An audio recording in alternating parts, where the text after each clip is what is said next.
The first ships appeared on a Tuesday morning, hanging in the sky like giant silver teardrops. Commander Veltar stood on the bridge of his flagship, watching the blue planet turn slowly beneath him. His four arms moved across the control panels.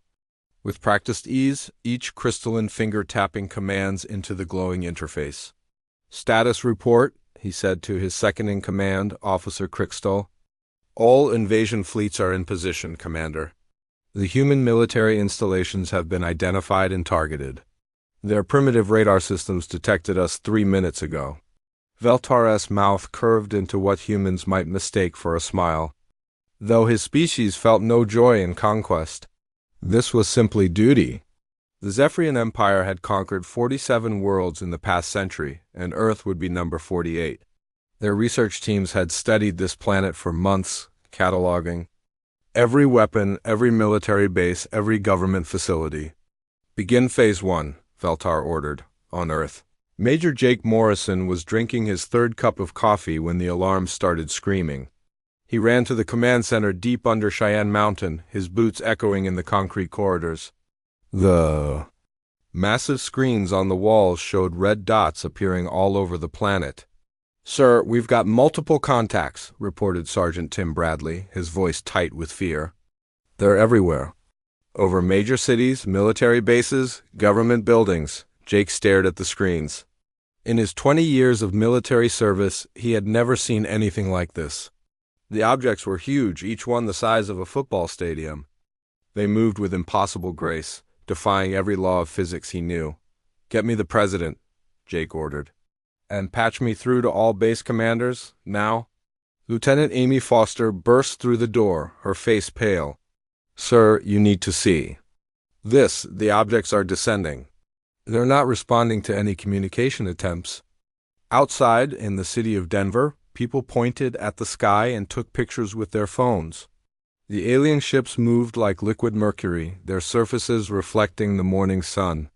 Some people ran, but many just stood and watched, unable to believe what they were seeing. Maria Santos held her small daughter's hand as they walked to school.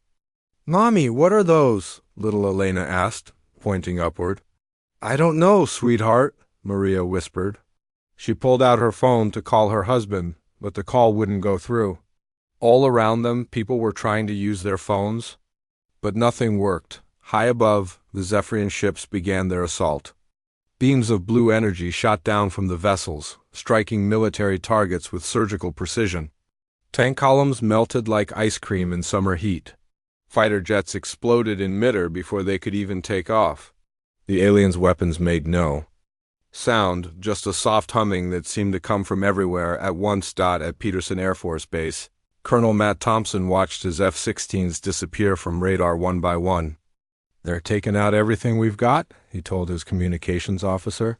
"Send word to all units. Standard military tactics are useless. We need to adapt." But adaptation was exactly what the Zephyrians had planned for. Their war computers had studied every human military conflict for the past 100 years. They knew how humans fought, how they thought, how they would react under pressure.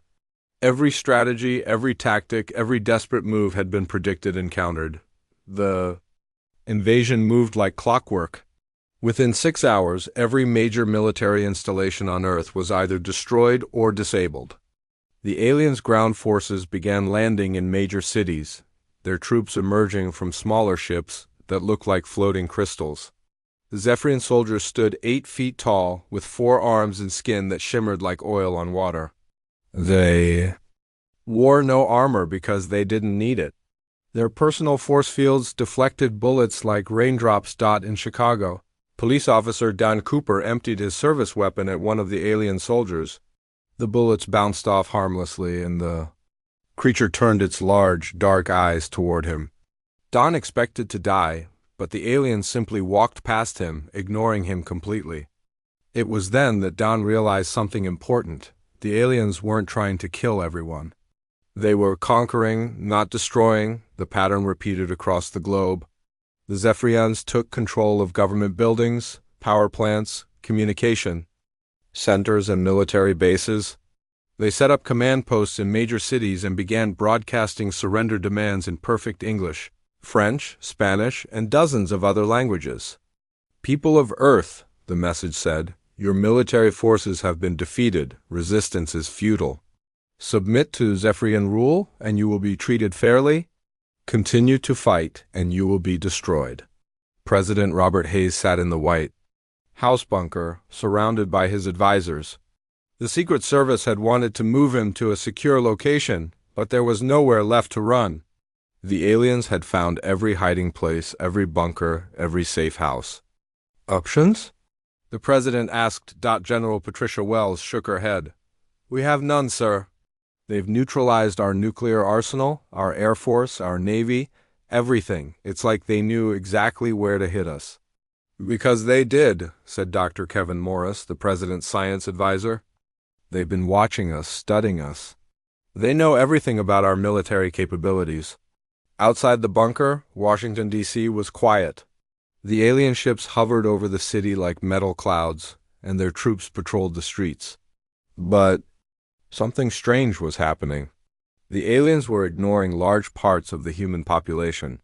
They seemed focused only on military and government targets. In a suburban neighborhood, teacher Susan Clark watched from her window as alien soldiers marched past her house.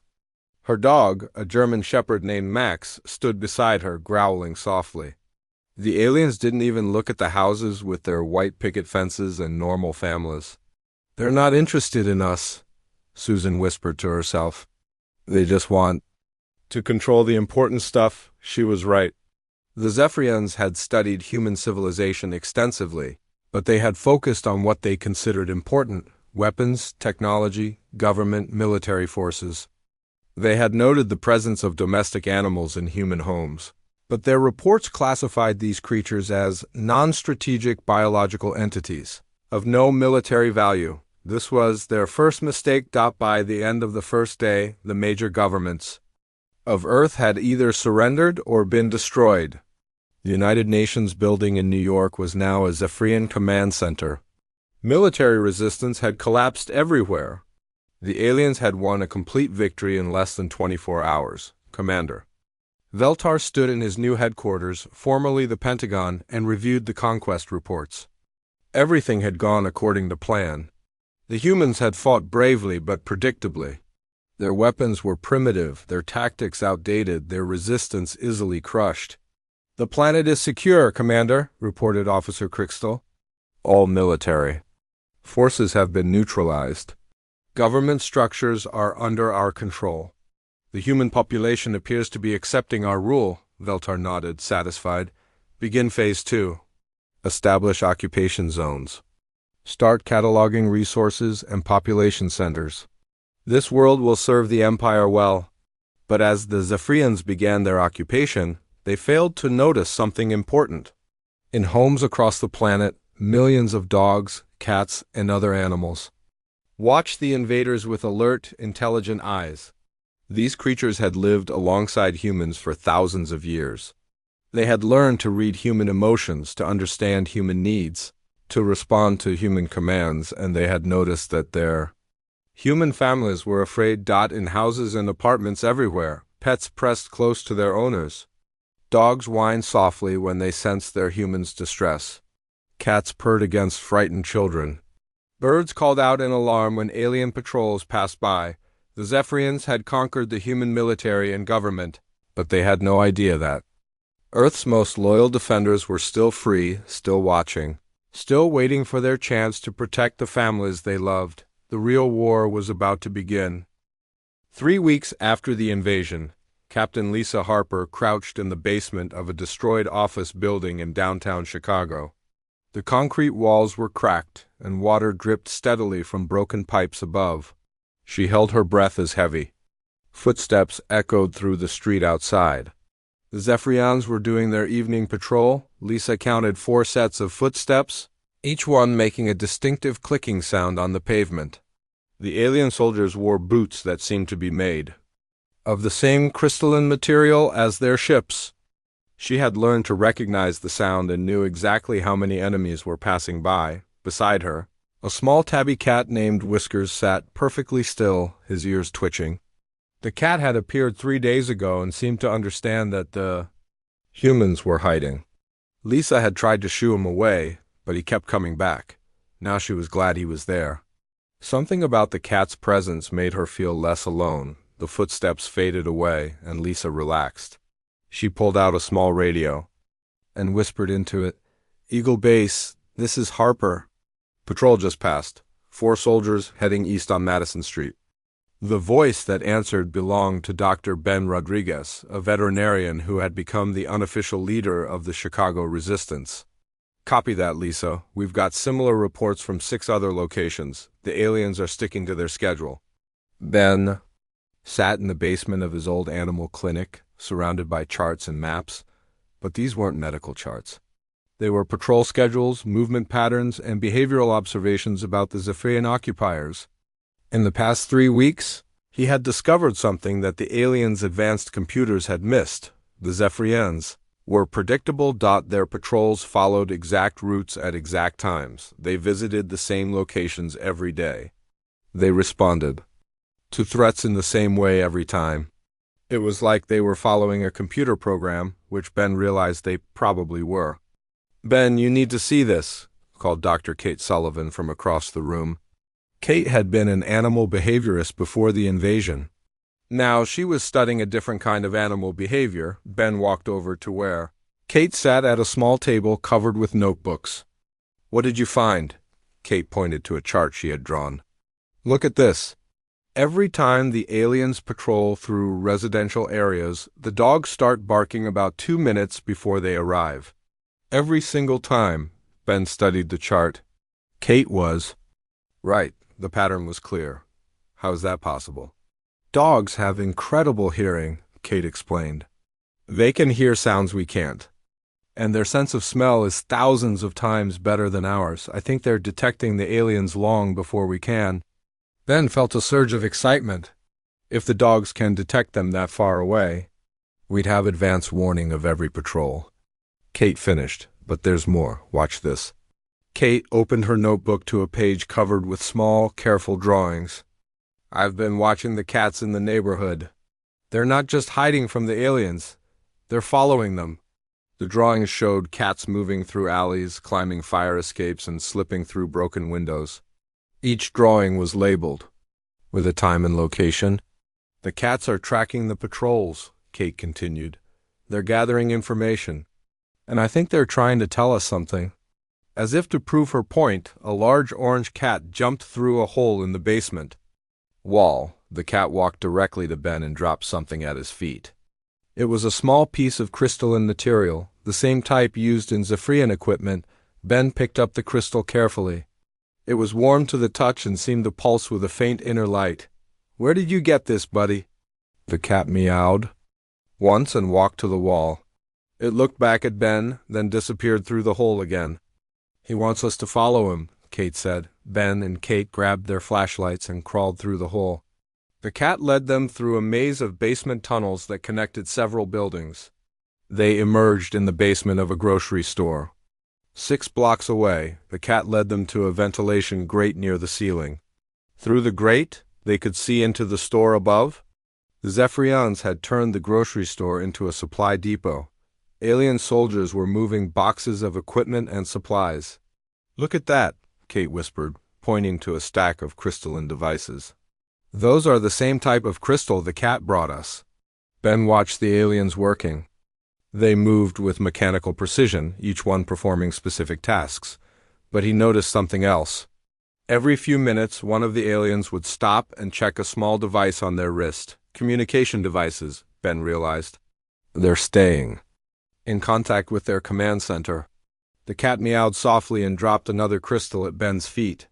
This one was different, smaller, and darker than the first. "He's showing us their weak points," Kate said. "The cats are studying them, learning about their technology." Over the next few days, the pattern became clear. Animals throughout the city were behaving differently. Dogs were positioning themselves where they could watch the streets. Cats were exploring alien installations. Even pigeons seemed to be flying in organized patterns. Lisa Harper noticed it first during one of her reconnaissance missions. She was watching an alien checkpoint when she realized that every dog in the area was facing the same direction. They were all looking at the checkpoint, their bodies tense and alert. "It's like they're standing guard," she reported to Ben over the radio. Ben had been thinking the same thing. He stood in his basement headquarters surrounded by reports from resistance fighters across the city. The reports all told the same story. The animals were organizing themselves. "Kate, I need you to look at something," Ben called. Kate came over and looked at the map Ben had spread across the table. He had marked every location where resistance fighters had reported unusual animal behavior. "See the pattern?" Ben asked. Kate studied the map. The marks formed a rough circle around the city center where the main Zephyrian command post was located. "They're surrounding the aliens." "Not just surrounding," Ben said. "They're watching, learning, preparing." The breakthrough came when a German shepherd named Rex appeared at the clinic. Rex had been a police dog before the invasion, trained to track drugs and explosives. His handler, Officer Chris Allen, had been killed in the first day of fighting. Rex approached Ben and sat down, the way police dogs did when they found something important. Ben knelt down and looked into the dog's intelligent brown eyes. "What is it, boy? What did you find?" Rex turned and walked to the door, then looked back. He wanted Ben to follow him. Ben, Kate, and Lisa followed Rex through the empty streets. The dog led them to a building that had been partially destroyed by alien weapons. Rex stopped at a pile of rubble and began digging. "He's found something," Lisa said. Rex pulled out a piece of metal, blackened and twisted by heat, but it wasn't human technology. It was part of an alien weapon. Kate examined the metal carefully. "This is from one of their energy weapons, but look at this." She pointed to a section of the metal that had been melted and reformed. Something interfered with the weapon's operation. Ben took the metal and studied it. There were tiny puncture marks in the surface, as if something had bitten it. "Rex, did you do this?" The dog barked once and wagged his tail. "The dogs are learning to fight back," Kate said. "They're figuring out how to damage alien equipment." As the sun set over Chicago, Ben stood on the roof of his clinic and looked out over the city.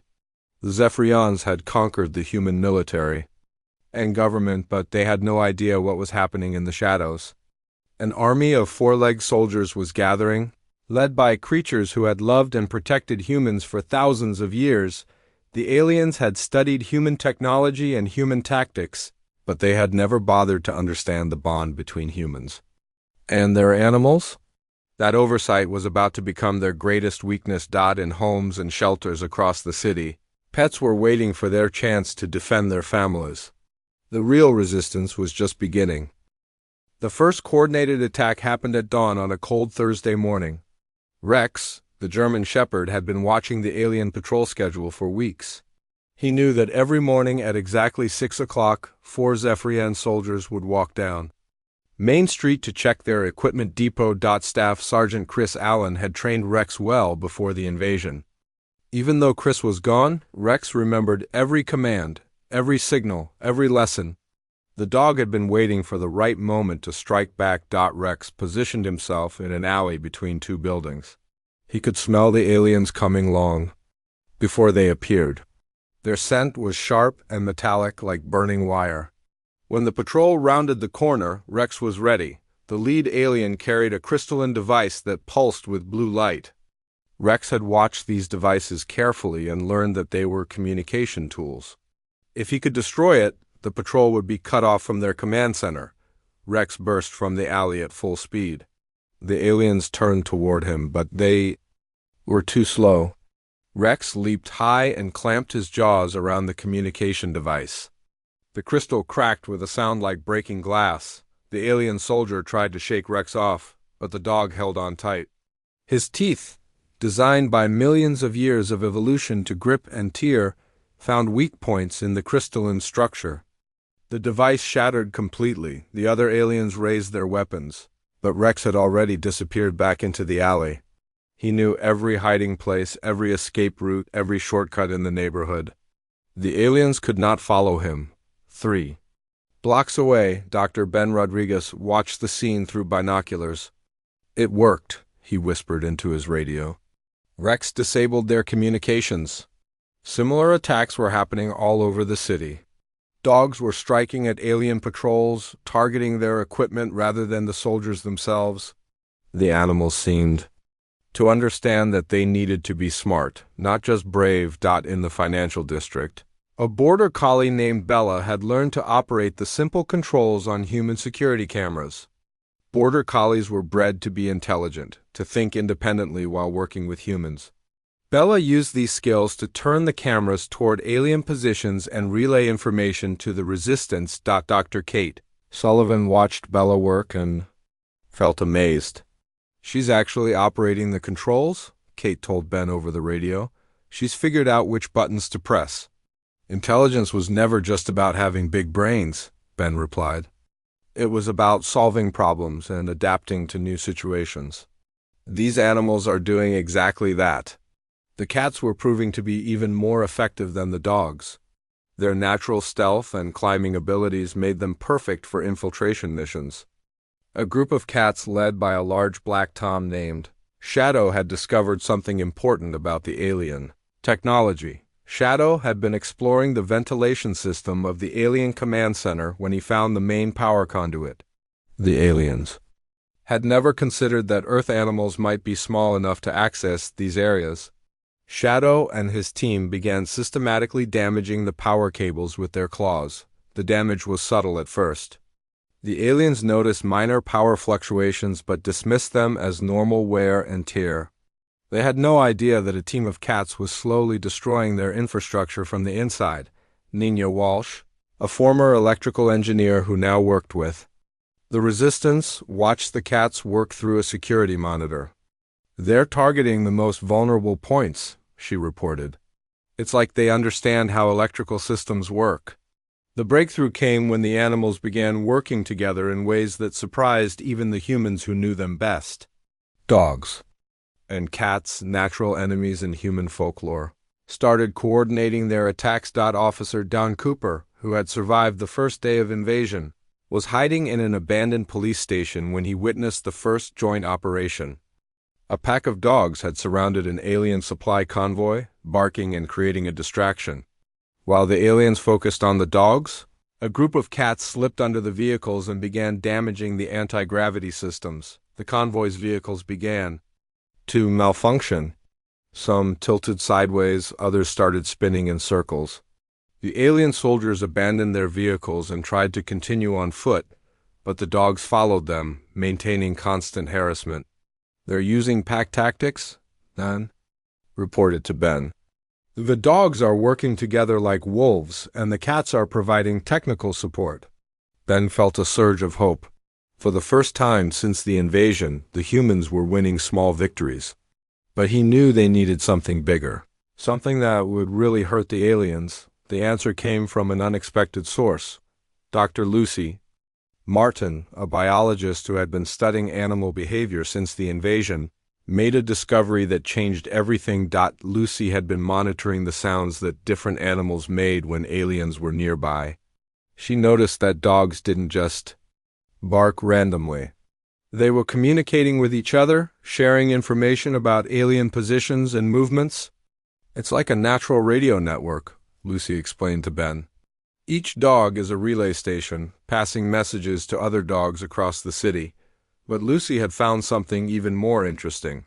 When she analyzed the frequency of the dog barks, she discovered that they were interfering with alien communications. "The aliens use a very specific frequency for their transmissions," Lucy said, showing Ben her data. "When dogs bark at that exact frequency, it creates interference. The aliens can't communicate with each other." Ben stared at the data. "So if we could get all the dogs to bark at the same time, we could jam their entire communication system," Lucy finished. The plan was ambitious. They would need to coordinate. Thousands of dogs across the city, all barking at the same frequency at the same time. But dogs were naturally good at group coordination.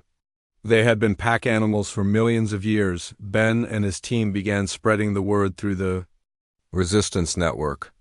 Every dog owner, every animal lover, every person who had contact with pets was given the same message. At exactly noon tomorrow, all dogs should be encouraged to bark. The response was incredible. People who had been hiding in basements and abandoned buildings began reaching out to every dog they could find. Strays, pets, working dogs, all were gathered for the mission. Rex became the leader of the operation. His police training and natural intelligence made him perfect for coordinating the other dogs. He moved through the city, visiting different groups of dogs and somehow communicating the plan to them. Kate Sullivan watched Rex work and felt amazed. "He's actually teaching them," she told Ben. "He's showing them when to bark and how to bark." The cats, meanwhile, were preparing their own surprise. Shadow and his team had discovered that the aliens' main computer system was vulnerable to electromagnetic interference. By damaging specific components at the right time, they could amplify the effect of the dogs barking. As noon approached, the city grew quiet. The aliens noticed the unusual silence and increased their patrols. But they had no idea what was coming. Commander Veltar stood in his command center, reviewing status reports. The human resistance had been more troublesome than expected, but nothing his forces couldn't handle. The attacks on their equipment were annoying but not dangerous. "Sir," reported Officer Crickstall, "we're detecting unusual animal activity throughout the city. Large gatherings of the native creatures." Veltar barely glanced at the report. "Irrelevant. Focus on human resistance activities." At exactly 12 o'clock, every dog in Chicago began to bark. The sound was deafening, a wall of noise that seemed to come from everywhere at once. But it wasn't random noise. Every dog was barking at the same frequency, creating a powerful sonic weapon.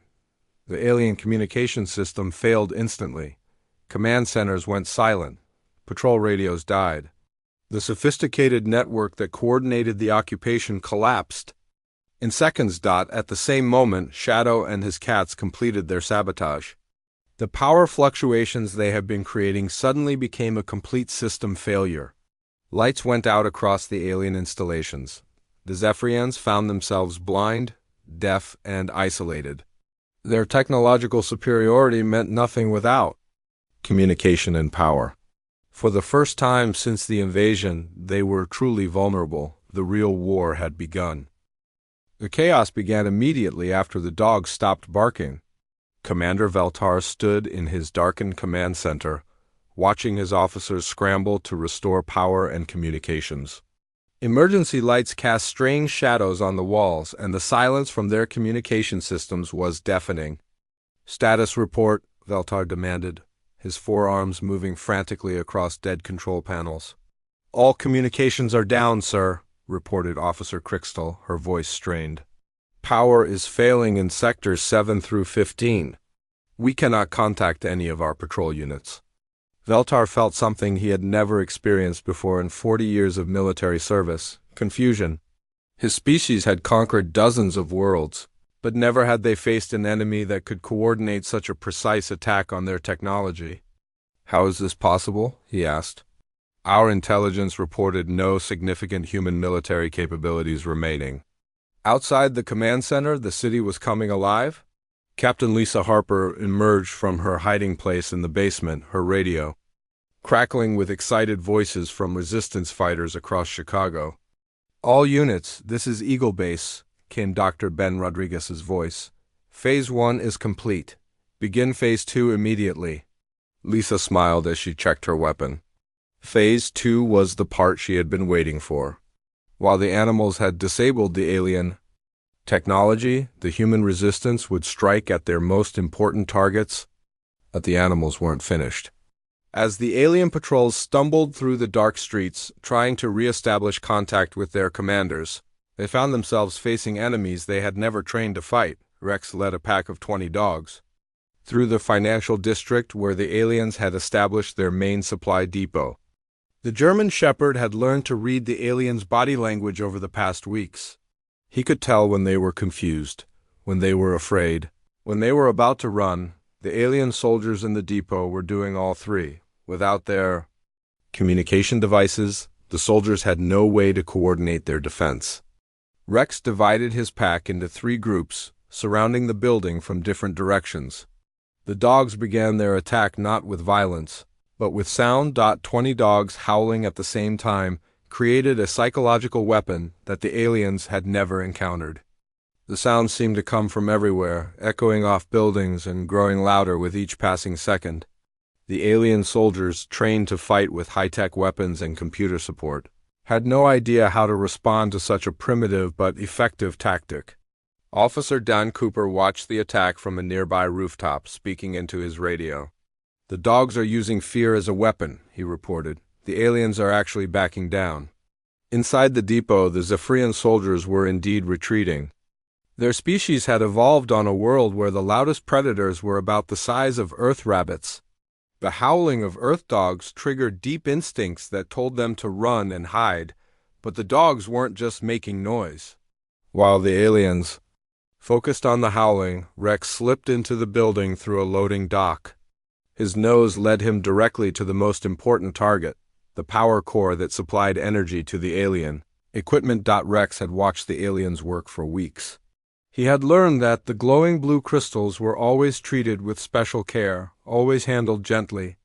His instincts told him that these crystals were important, maybe even fragile. Rex grabbed the largest crystal in his jaws and bit down hard. The crystal cracked, then shattered completely. The lights in the depot went out instantly. In the darkness, the alien soldiers panicked. They ran for the exits, abandoning their equipment and supplies. The dogs let them go. Rex had learned that destroying the aliens' tools was more important than fighting the aliens themselves. Across the city, similar scenes were playing out. Cats were completing their sabotage missions, slipping through ventilation systems and destroying power cables. Dogs were using pack tactics to force aliens to abandon their positions. Even smaller animals were contributing to the fight. A group of pigeons, led by a large gray bird the Resistance had named General Feathers, began dive-bombing alien patrols. The birds had learned to target the aliens' helmet sensors, the devices that helped them see in Earth's atmosphere. Without these sensors, the aliens were nearly blind. Dr. Kate Sullivan monitored the chaos from the Resistance Command Center, coordinating reports from across the city. "It's working," she told Ben excitedly. "The animals are driving them back on all fronts." But Ben knew the aliens wouldn't give up easily. "They'll adapt," he warned. "They'll find new ways to fight back." He was right. Commander Veltar was already planning his response. Unable to communicate with his scattered forces, he decided to consolidate his troops at the main command center and prepare for a final stand. "All units," he broadcast on the emergency frequency that still worked, "fall back to the primary installation. We will regroup and reassess." The alien retreat began at sunset. Soldiers abandoned their posts across the city and began moving toward the downtown area where their main base was located. But they were not retreating alone. Rex and his pack followed. The aliens through the streets, staying just out of sight but always close enough to maintain pressure. The dogs had learned to work together like wolves, using teamwork and intelligence to outmaneuver their enemies.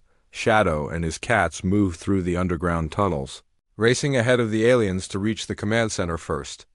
They had discovered that the main base had ventilation systems large enough for cats to crawl through. The human resistance was moving too. Lisa Harper led a team of fighters through the subway tunnels, while other groups approached from different directions. For the first time since the invasion, humans and animals were working together as a united force. As the aliens gathered in their base, they found themselves surrounded. Dogs patrolled the perimeter, their keen senses detecting any movement. Cats had infiltrated the building itself, ready to sabotage critical systems. Humans waited in the shadows, armed and ready to fight. The final battle was about to begin, but it would be unlike anything the aliens had ever experienced. They had trained to fight other technological species, enemies who used weapons and tactics similar to their own. They had never faced an enemy that combined human intelligence with animal instincts. Inside the command center, Veltar studied the situation reports. His forces were trapped, surrounded by enemies they couldn't understand or predict. The humans they could fight, but the animals were something else entirely. "Sir," reported Crystal, "our sensors are detecting massive numbers of the native creatures surrounding our position. They appear to be coordinating their movements. Veltar looked at the tactical display. Red dots representing hostile forces formed a complete circle around their base. But more than half of those dots were not human. They were dogs, cats, and other Earth animals. "This is impossible," Veltar said. "Non-sentient creatures cannot coordinate military operations." But even as he spoke, he knew he was wrong. The evidence was right in front of him. The animals of Earth were not just fighting back, they were winning. Outside, Rex stood on a hill overlooking the alien base. The German shepherd could smell the fear coming from the building below. He had learned to recognize that scent over the past weeks, and he knew what it meant. The aliens were scared. Rex threw back his head and howled, a long, loud sound that echoed across the city. From every direction, other dogs answered him. The sound grew and grew until it seemed to fill the entire world. The siege of the alien command center had begun, and for the first time since the invasion started, the humans knew they were going to win. The aliens had conquered Earth's military and government, but they had made one fatal mistake. They had underestimated the power of love, loyalty, and the unbreakable bond between humans and their animal companions. That mistake was about to cost them everything. The final assault began at dawn. Rex stood at the edge of the park across from the alien command center, watching the building where the last of the Zephyrian forces had gathered. The German shepherd's ears twitched as he listened to the sounds coming from inside. He could hear the aliens moving around, preparing their defenses. Behind Rex, hundreds of dogs waited silently. They came from all over the city: police dogs, guard dogs, family pets, and street strays.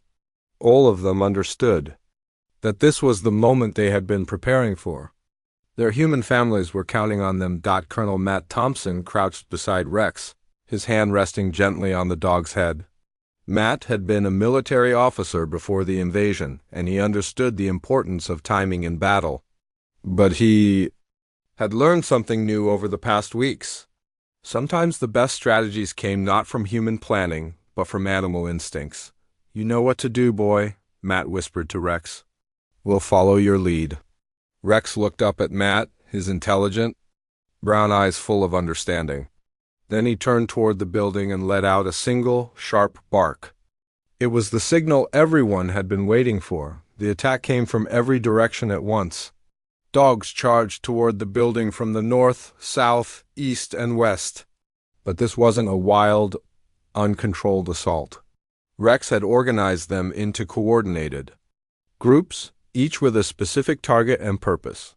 The first group, led by a pack of border collies, went straight for the main entrance. These dogs had been trained to herd sheep and cattle, and they used those same skills to control the movement of alien soldiers. When the Zephyrians tried to set up defensive positions, the dogs forced them to keep moving, never allowing them to establish a stable line of defense. The second group, mostly German shepherds and other large breeds, attacked the side entrances. Their job was to create chaos and confusion, keeping the aliens focused on multiple threats at once. The third group was the most important. These were smaller, faster dogs who knew how to slip through tight spaces. They found broken windows, damaged doors, and cracks in the walls. Their mission was to get inside the building and cause havoc from within, but the dogs were not fighting alone. As they attacked the building, Shadow and his team of cats were already inside, moving through the ventilation system like furry ninjas. The cats had spent weeks learning every passage, every hidden route, every vulnerable point in the alien base. Shadow led his team to the main power room, where the aliens kept their most important equipment. The Black Cat had discovered that the Zephyrian power systems were incredibly complex but also incredibly fragile. One small mistake could bring down the entire network. The cats began their work immediately. Using their sharp claws, they cut through insulation and exposed the delicate wiring beneath. Sparks flew as electrical systems overloaded and failed. The lights in the building began to flicker and dim. Meanwhile, the human resistance was launching their own attack. Captain Lisa Harper led a team of fighters through the subway tunnels.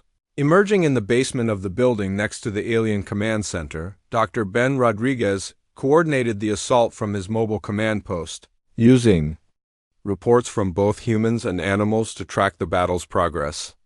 Rex's first wave has breached the main entrance, Ben reported over the radio. Shadow's team has knocked out power to the lower levels. Lisa, you're clear to move in. Lisa and her team burst through the basement wall they had been preparing for weeks. The explosion caught the aliens completely by surprise. They had been watching for attacks from above ground, never thinking that humans might tunnel underneath them, inside the command center. Commander Veltar was experiencing something no Zephyrian commander had ever faced before: total tactical chaos. His sophisticated battle computers were useless because they couldn't predict the behavior of Earth animals. Every time his forces tried to establish a defensive position, dogs would appear from unexpected directions and force them to move. Sir, we've lost power to sectors 1 through 6, reported Officer Crickstall, her voice filled with panic. Something is systematically destroying our infrastructure from inside the building. Veltar tried to access the security cameras, but most of them were offline. The few that still worked showed images that made no sense to his military-trained mind. Small Earth creatures were running through his base, somehow knowing exactly which systems to attack for maximum damage. How are they doing this? Veltar demanded. How do these primitive animals know our technology better than we do? The answer was simple, though the aliens couldn't understand it. The animals weren't studying Zephyrian technology. They were studying the aliens themselves. Dogs and cats had lived with humans for thousands of years, learning to read body language, facial expressions, and emotional states. They used these same skills to understand what was important to the aliens when an alien soldier guarded something. Carefully, the animals knew it was valuable. When technicians worked on specific equipment with special attention, the animals marked those systems as targets. The pets of Earth had turned the aliens' own behavior into intelligence that could be used against them. Rex burst through the main doors of the command center, followed by his pack. The German Shepherd had fought his way through 3 levels of the building, and now he was facing the alien commanders directly. Veltar drew his energy weapon and aimed it at Rex, but the dog was too fast. Rex dodged left, then right, using tactics he had learned as a police dog. The energy beam missed him completely and struck a control panel instead, causing more systems to fail, but Rex wasn't trying to fight Veltar directly. He had a different mission. The dog's keen nose had detected something important: the scent of the alien's main communication array. It was located behind a heavily armored door that the aliens thought was impregnable. Rex howled loudly, calling for backup. Within seconds, 20 more dogs appeared in the command center. Working together, they began attacking the armored door. Their claws and teeth couldn't penetrate the alien metal, but they didn't need to. They were creating a distraction while the aliens focused on the dogs. Shadow and 3 other cats slipped through a ventilation grate above the door. They dropped down into the communication room and began their work. The cats had learned that the Zephyrian communication system used delicate crystal formations that could be easily damaged within minutes. The alien communication array was completely destroyed. Veltar and his forces were now cut off not just from their troops on Earth, but from their fleet in space. The battle was almost over, but the final moment came from an unexpected source. A small golden retriever named Buddy, who belonged to Colonel Matt Thompson, had been exploring the building during the fight. Buddy's job was simple: find anything that smelled important and let the humans know about it. Buddy's nose led him to a room filled with strange equipment that hummed with energy. The dog didn't understand what the machines did, but he could tell they were important by the way they smelled. The scent was similar to the alien weapons, but much stronger. Buddy barked loudly, calling for help. Matt Thompson followed the sound and found himself in the aliens' main weapon control room. The equipment in the room controlled all of the Zephyrian weapons on Earth, including the energy cannons on their ships. Ben, I've found their weapon systems, Matt reported over his radio. If we can shut this down, they'll be completely defenseless. Dr. Ben Rodriguez arrived within minutes, followed by Dr. Kate Sullivan and several other resistance fighters. but they didn't need to figure out how to operate the alien technology. Buddy had already found the solution. The golden retriever was standing next to a large crystal that pulsed with blue energy. Buddy looked at Matt, then at the crystal, then back at Matt. The message was clear. "Good boy, Buddy," Matt said, understanding. "You found their power source?" Kate examined the crystal carefully. "It's similar to the ones the cats have been destroying, but much larger. If we can damage this one—" She didn't need to finish the sentence. Ben pulled out a hammer from his toolkit and struck the crystal with all his strength. The crystal cracked, sparked, and then shattered into 1,000 pieces. Across the building, every alien weapon stopped working. The energy shields failed, the communication systems died completely, and even the emergency lighting went out. The Zephyrian forces were left in total darkness. Armed with nothing but their bare hands, Commander Veltar stood in his ruined command center, surrounded by the wreckage of his invasion force. Through the broken windows, he could see thousands of Earth animals watching the building. Dogs, cats, birds, and other creatures had formed a living circle around the alien base, but they weren't howling or attacking anymore. They were just waiting, as if they knew the battle was over. "Commander," said Officer Crickstall quietly, "I recommend immediate surrender." Veltar looked around at his defeated forces, then at the small Earth animals who had somehow destroyed the most advanced military technology in the galaxy. For the first time in his life, he truly understood that intelligence came in many forms, and that love and loyalty could be more powerful than any weapon. "Signal our fleet," Veltar said, his voice heavy with defeat. "Tell them to prepare for immediate evacuation. Earth belongs to its rightful defenders." Outside, Rex sat beside Colonel Matt Thompson, watching as white flags